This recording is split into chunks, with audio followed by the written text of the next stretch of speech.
I'm really super excited to introduce our Google guest this week. Huge fan of his. It's Ben Folds. Woo, Hi. woo. Let me hit those Hey, how's it sparklers. going? Good. I'm pretty fascinated, always have been, with comedians, the process. It's just the writing. I have comedian envy, I think. It's just really, the one thing I don't envy is that you have to constantly come up with new material, and I can play my old shit forever. Yeah. If they see you live and then they see you live again, they give you one other time to see that same material. They're not wrong, but you almost want to have like a sheet, like a sign-up sheet where you're like, Sarah, don't come to this one in Ohio. You've already Yeah. seen it. Please don't be here. Don't bring your mom. You've already seen this stuff. I loved one night, Sarah Bareilles was playing at some Enormo place, but close to the front, she obviously recognized a pair of mother and daughter from New York the night before, and this was in Nashville, so it was a long way away. And she goes, "Wait a minute, have you been at a few shows?" And they're like, "Yeah, we were in New York." And she goes, "You do realize tonight's the same fucking shit, right?" Yeah. Like, It causes so much anxiety. When I perform at Top Secret, it's a comedy club in London a lot. I'll do 10-minute sets, and every once in a while I'll do an hour. And these people had come out to see me based on a 10-minute set. But like when I got to the jokes that they had seen before, this girl kept finishing my punchlines. Oh no! Like as I was God. trying to tell the joke, and I was just like, yep, that was it. Yeah. Worst for me was this one guy at a fairly large venue in the front row beatboxing. And of course, no one else could hear that shit, but he and I knew what was going on. He's like, and I couldn't stand it. And I was trying to throw him off. So I'd speed up and slow down. It was a solo piano show. That's why I could hear it. It was all night long. The only person I knew was in the audience was that guy. And he was just sitting there. And in his mind, he's just like, me and Ben, man. Oh yeah, and for me, I'm like just counting the seconds. Just want to get. But you would never say anything.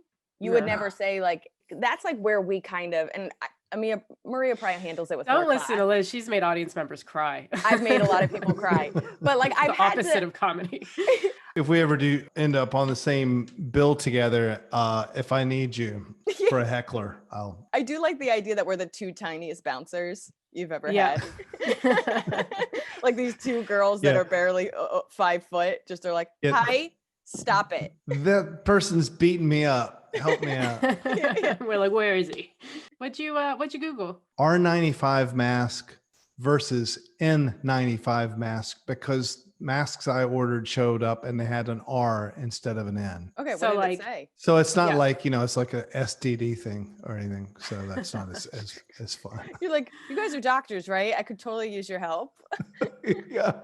Do you know what the difference is between the One protects you from paint fumes and one protects you from pandemic viruses. Close? That was a huge guess. That was really No, good. no, it's actually really close. The R implies that it also filters oil particulates, which would come from paint and stuff like that. And is it thicker? So like the N95. I think it's thicker. just different. I don't know. Does it I think still it's the protect you same from COVID? size. Yeah, it's kind of ish. I mean, Is that what it says on the box? Kind of. Yeah, so good luck with that.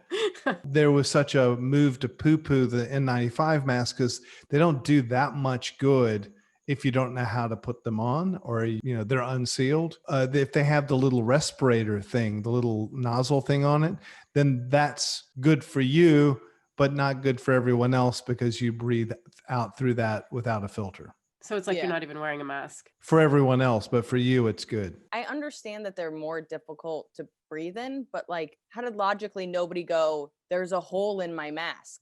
Like, you know what I mean? Like, there's literally a hole in it. What I read is that when you breathe in, it sucks the little membrane in and it closes it off, like it's all sealed. But when you breathe out, it pushes the little membrane forward, and you can breathe out easier so that it doesn't blow the mask out of shape. It's definitely better for the person wearing it. I like the idea Nothing. that I walk down the street and I'm like, you're selfish and you're selfish. Like just being like, and they're like, I'm wearing a mask. I'm like, you need to Google, you're selfish. It's good to see you, Maria. Good to I'm see glad- you too. And good to see you too. And I want to do a show together so you guys can come out and bust some heads for me if people heckle. We're I happy think to. we're there. They'll think you're background singers. Then you just never open your mouth except to just go fuck with people. Yeah. Sir, fuck Hey, off. shut the fuck up. Stop beatboxing. And then you turn around and we're like, you're good. We got you. Thank you so much, Ben. Thanks, Ben. Thanks. Bye. Take care. Bye-bye.